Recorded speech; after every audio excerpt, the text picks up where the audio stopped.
Me voy a preguntar hoy si es posible entender la mecánica cuántica, que llamaré MQ. Y la respuesta que todo el mundo da es que sí y no simultáneamente, así en plan de broma. Pero yo no voy a dar esta respuesta, voy a dar mi opinión, que es que depende de lo que uno entienda por entender.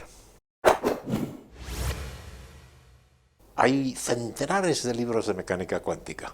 Cada cual que cree que ha entendido la mecánica cuántica va y escribe un libro. Pues debe ser porque no es tan fácil entenderla. Y voy a llamar MC, la mecánica clásica, a todo menos la mecánica cuántica. Y cabe preguntar a la gente, ¿entiende usted la mecánica clásica? Que llamaré MC, digo. Y todo el mundo dice sí, porque la mecánica clásica es intuitiva y la mecánica cuántica no lo es. Por ejemplo, porque no tenemos el tamaño adecuado para ver un átomo de cerquita y entender cómo funciona, y eso lo explica la mecánica cuántica. Pero esta excusa no es realmente buena. Yo creo que es por eso y tampoco es por eso. Y una de las razones es que la mecánica clásica también es antiintuitiva. Por ejemplo, si uno pone en el techo, en una trampilla, una manzana y una pluma, y quita la trampilla y abre la manzana y la pluma, esperaba uno que cayesen a velocidades muy distintas, con distintas aceleraciones, y sin embargo no lo hacen, porque no he dicho antes que la habitación estaba en el vacío. Well, in my left hand I have a feather. In my right hand, a hammer. And I guess one of the reasons we got here today was because of a gentleman named Galileo a long time ago, who made a rather significant discovery about falling objects in gravity fields. And we thought that where would be a better place to confirm his findings than on the moon. And I'll drop the two of them here, and hopefully they'll hit the ground at the same time. How about that? Un paso más allá podemos decir que la gravedad actúa igualmente sobre todos los objetos independientemente de su masa, porque en el fondo la gravedad, la gravitación, es una curvatura del espacio-tiempo, decimos los físicos. Tanto la pluma como la manzana siguen una geodésica, la misma geodésica. ¿Hemos entendido algo diciendo esto? Bueno, un poquito sí. Por ejemplo, hemos entendido lo que es una geodésica. Para ir de aquí a ahí lo puedo hacer de dos maneras. Una es directamente por la línea más corta que no se desvíe un poquitito, y eso que no se desvía un poquitito es la más corta, se llama una geodésica. Pero hay otra manera de ir de aquí hasta aquí, que es irme hasta el polo sur, volver por el polo norte y llegar aquí de nuevo. Y eso es otra geodésica porque también es más corta que unos caminos muy cercanos a ella. Y le dicen a uno, y es un poquito ya más difícil de entender, que la gravedad curva el espacio-tiempo y que todo objeto que se mueve, por ejemplo bajo la influencia de un planeta, y que puede ser incluso la luz, sigue la misma geodésica en ese espacio-tiempo. Todo esto procede de la hipótesis de Einstein que una aceleración y un campo gravitacional son localmente equivalentes. Se pasó 10 años trabajando sobre esta idea hasta que sacó estas ecuaciones que parecen sencillas, que no lo son, y que explican prácticamente todo lo que entendemos sobre el universo, los planetas, las galaxias, todo lo habido y por haber, la expansión del universo. Pues bien, es tan famosa esta ecuación que está escrita en todas partes, incluso en las estepas de Bolivia. Predice, por ejemplo, esta ecuación la existencia de agujeros negros, algo que todo el mundo cree entender porque ha escuchado tantas veces cómo funcionan. Pero, ¿hemos verdaderamente entendido los agujeros negros? Pues para realmente entenderlos hace falta saber deducir las ecuaciones de Einstein, lo cual es dificilísimo incluso si te lo explican, y además resolverlas, que hacerlo exactamente es algo que ni siquiera Einstein nunca consiguió. Otros predijeron la existencia, por ejemplo, de agujeros negros. Y cuando uno ha hecho todo este trabajo y cree haber entendido, van los físicos teóricos, siempre con sus hipótesis atrevidas y no siempre comprobadas, y te dicen que si a uno le añade a la relatividad general de Einstein la mecánica cuántica, puede resultar que el espacio en que vivimos sea un holograma. Por ejemplo, que estemos en 3 dimensiones, pero que eso sea un holograma de una superficie que nos rodea, en donde está toda la información, en 2 dimensiones, y que nosotros somos un holograma. Esto me recuerda siempre la historia de ese tío que llama por teléfono y le responde un ordenador y le dice: tenga usted en cuenta que está hablando con un computer. Y el otro le responde, ¿y a mí qué? Yo soy un holograma. Lo que es difícil de entender es la naturaleza, opino yo, en todos sus terrenos. Y la mecánica cuántica que la rige, pues no digamos. Por ejemplo, son conceptos difíciles que habréis oído miles de veces, que ondas y corpúsculos son dos aspectos distintos de lo mismo, que existen estados coherentes, que explicaré un poquito, y que hay objetos entrelazados, y eso sí que es complejo. Si uno recuerda, por ejemplo, olas y bolas de billar, una ola que llegue a un acantilado puede su máximo de la ola reflejarse y que esté llegando una ola que esté en su mínimo y la suma de las dos haga una interferencia, se llama, y dé en un cierto lugar no ola. Y si uno juega con cosas que son obviamente de un aspecto de partícula, por ejemplo, si uno rebota una bola de billar en el lado de la mesa y va y cae sobre otra bola, nunca sucede que las bolas se sustraigan y que cuando se junten no haya bola, a diferencia de lo que pasaba con las olas en algunos lugares. Pues sí, en mecánica cuántica, algunas partículas, tales como los fotones de luz y los electrones, de los cuales estamos altamente constituidos, son las dos cosas. Y puede, por ejemplo, un electrón pasar por dos agujeros simultáneamente y al otro lado interferir y que no haya electrón en este punto, y a un punto al lado interferir y que llegue el electrón ahí. Con los fotones pueden ser partículas individuales que llegan y te pegan un golpe, como si fuesen bolas. Y estos son aspectos interesantes y certeros de la mecánica cuántica. Más curioso todavía es que un objeto puede estar en dos estados distintos. Por ejemplo, un electrón tiene un spin, que es en cierto modo como gira sobre sí mismo, y que corresponde también a un efecto bipolar que tiene un electrón, y es que tiene un polo norte y un polo sur, es como un imancito. Y el imancito, si uno va a medir un electrón, o apunta para arriba o apunta para abajo en la dirección en que lo mide, que ya es extraño. Y a lo mejor llamo esto up y down porque son palabras más breves que las correspondientes en castellano. Voy a representar estas dos posibilidades como una flechita para arriba o una flechita para abajo. Con un fotón puede estar polarizado circularmente, que el campo eléctrico va girando a medida que el fotón avanza, y estos estados pueden constituirse de manera coherente. Por ejemplo, un electrón puede estar simultáneamente apuntando hacia arriba o apuntando hacia abajo, según la mecánica cuántica. Y esto es fácil de hacerlo con fotones o electrones o moléculas, estados coherentes de dos estados distintos de una partícula. Es más difícil hacerlo con gatos, como el gato de Schrödinger. El motivo es que los gatos son cosas muy complicadas y difíciles de mantener en un estado coherente. El que se pierda la coherencia fácilmente de un estado como este es lo que hace que sea tan difícil construir un ordenador cuántico. Y lo mismo, construir un gato cuántico es aún más difícil. Por lo tanto, me voy a olvidar del gato que está simultáneamente vivo y muerto. Bien, volvamos a un estado coherente, con la misma amplitud de apuntar hacia arriba y hacia abajo. Entonces, si lo medimos, el resultado es que está o hacia arriba o hacia abajo, con una probabilidad del 50-50%. Eso se llamaba antiguamente, este efecto violento de la medida, que resulta en dos posibilidades en este caso, se llamaba el colapso de la función de onda. Hoy en día sabemos que esto es una cosa que puede suceder suavemente y que podría llamarse injerencia, por ejemplo, una interacción con el resto del ordenador, en caso de un ordenador cuántico, y trae la idea de la cual se ha hablado tanto del papel del observador. Y se llega al punto de preguntarse uno si un árbol se cae en el bosque y uno no lo está mirando y escuchando, ¿hace ruido o no hace ruido? Lo importante no son estas elucubraciones más o menos filosóficas, sino que las predicciones de la mecánica cuántica, que se han comprobado infinidad de veces desde hace un siglo, son siempre correctas. Lo que molesta a muchos intérpretes de la mecánica cuántica es el que no sea determinista. La mecánica clásica, si uno tiene un estado inicial del que conoce con precisión todo, puede predecir exactamente qué va a pasar siempre en el futuro.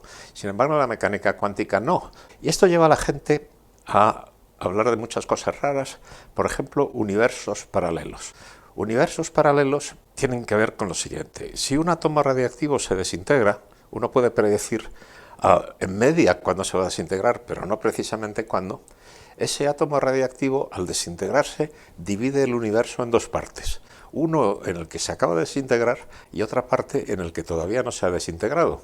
Así que casi todo lo que pasa en este universo, resulta en la existencia una bifurcación en dos universos que llaman paralelos, pero que yo creo que son ortogonales, porque son universos con los cuales no tenemos contacto y no hay una manera de observar si realmente esta teoría es cierta y falsa. Y por lo tanto, aquellos que defienden con pasión esta teoría de los universos paralelos, yo les castigaría a ver 7 veces seguidas esa horrible película que ha ganado 7 Oscars este año de 2023. Bien, he estado hablando de un objeto en dos estados, pero más difícil todavía es dos objetos entrelazados, de lo cual voy a hablar un poco más porque está muy de moda. Dos objetos que puedan tener dos posibilidades, como la cara y la cruz de una moneda, o como un electrón que puede apuntar up o down, o un fotón que puede ser polarizado right-handed, es decir, avanza así y gira así, o left-handed, es decir, avanza así y gira así, o en otra base que se llama, esto mismo puede ser una polarización vertical o horizontal. Así que para el spin puedo dibujar estas dos posibilidades y para los fotones una polarización circular o vertical u horizontal. Y ahora vamos a considerar dos objetos de este tipo entrelazados. Por ejemplo, cuando el señor azul apunta hacia arriba, el rojo, que está entrelazado cuánticamente con él, también. Y le mezclamos otro estado en el que los dos apuntan para abajo. Estas son cosas que se pueden mirar en la práctica y voy a hablar de un experimento explícito porque es francamente interesante saber que estas cosas no son palabrería, sino observaciones. Por ejemplo, uno agarra un átomo de calcio y lo ilumina con dos láseres distintos, de manera que la suma de las energías de los láseres, de cada fotón de los láseres, sea suficiente para subir el estado. Del estado fundamental del calcio, un electrón sube a un estado excitado. Y este estado excitado, bueno, en este caso tiene momento angular total 0, este tiene momento angular 1 y este 0 de nuevo. Y lo que pasa es que cada una de las transiciones con la que se excita el átomo emite un fotón. Este, por ejemplo, que lo voy a pintar en rojo, digamos que lo enviamos a Andrómeda. Y este otro que lo voy a pintar en azul y que en realidad va a salir más o menos en la dirección contraria, lo voy a enviar al quinto Pino, como está aquí indicado. Hay mucha distancia entre el quinto Pino y Andrómeda. Pues bien, este experimento del cual estoy hablando es el que han hecho Aspect y sus colaboradores hace ya algunos años. Y los estados, para los más técnicos de los que estoy hablando, son estos dos: right-right más left-left, o en otra base esto mismo puede ser up-up más down-down. Así que enviamos estos dos fotones en direcciones contrarias a gran distancia y están entrelazados. Y lo que pasa es que el fotón azul no tiene una polarización determinada, porque puede estar a la izquierda o a la derecha y por lo tanto apuntando hacia arriba o hacia abajo. Están cuánticamente correlacionados. Pero si uno en el quinto Pino mide que el fotón está polarizado hacia arriba, necesariamente el que está en Andrómeda inmediatamente me dirá que también está el otro hacia arriba, porque están entrelazados. Y lo mismo pasa si las dos medidas son hacia abajo. Y esto sucede instantáneamente, es decir, una velocidad muy superior a la luz, pero sin violar la causalidad, el hecho de que nada viaje más deprisa que la luz. Esto le molestaba particularmente a Einstein y a sus colaboradores Podolsky y Rosen, que decidieron publicar un artículo en el año 30 y tantos en el cual introducían variables ocultas. Eso quiere decir que ellos opinaban que los dos fotones tienen una especie de etiqueta inicial, como si alguien los hubiera marcado antes de emitirlos, y por lo tanto, si ves uno que está marcado hacia arriba, automáticamente vas a ver el otro que está marcado también hacia arriba. Pero una cosa que nosotros no podemos medir y que llevan los fotones escondidas de alguna manera incomprensible. Y aquí es donde llega el verdadero héroe de esta historia, que es John Bell, un hombre que trabajaba en el CERN, y que propuso lo siguiente. Midiendo estos dos fotones de los que hemos estado hablando, uno de un lado y otro del otro, se puede medir con un polarizador lineal la polarización de cada uno que deja pasar solo la proyección de la polarización en la dirección del polarizador. Eso se puede hacer con los polarizadores a la izquierda o a la derecha en dos ángulos distintos que voy a llamar alfa y alfa prima y beta prima con relación a la vertical del experimento. Y si le resulta a este que han salido paralelo la dirección del fotón incidente a la del analizador, le va a llamar a ese resultado +1. Y si resulta ortogonal, le va a llamar a ese resultado -1. Y lo mismo del otro lado. Pues bien, como voy a explicar ahora mismo, John Bell demostró que haciendo estas medidas muchas veces, la probabilidad acumulada de que coincidiesen, en un cierto sentido, que diera en un momento, tenía que ser menor que 2. Y sin embargo, la mecánica cuántica predice que puede ser mayor, hasta 2 raíz de 2. Y esto es solamente lógica y álgebra muy simples, aunque son un poco extensas. Tan simples que las voy a explicar. Cómo funcionarían las variables ocultas, en este caso de medir los dos para arriba o los dos para abajo, las polarizaciones de los fotones. Supongamos que Alice, se llama siempre así la chica, está en Andrómeda y mide un resultado que es A, por ejemplo, con una polarización alfa. Y anota si A está para arriba, pues +1, si está ortogonal, -1. Y la hace una segunda medida y la llama A' al resultado. Y lo mismo hace Bob, que es el que está en el quinto pino, y llama a los resultados B más B'. Pues ahora, si uno hace esta combinación, A, B, etcétera, etcétera, etcétera, de los resultados de una medida como la que acabo de hacer, como todo esto son unos o menos unos, uno puede mirarse con paciencia todas las posibilidades y este número es o +2 o -2. Y si uno hace muchas medidas de este tipo, estarán en media entre +2 y -2.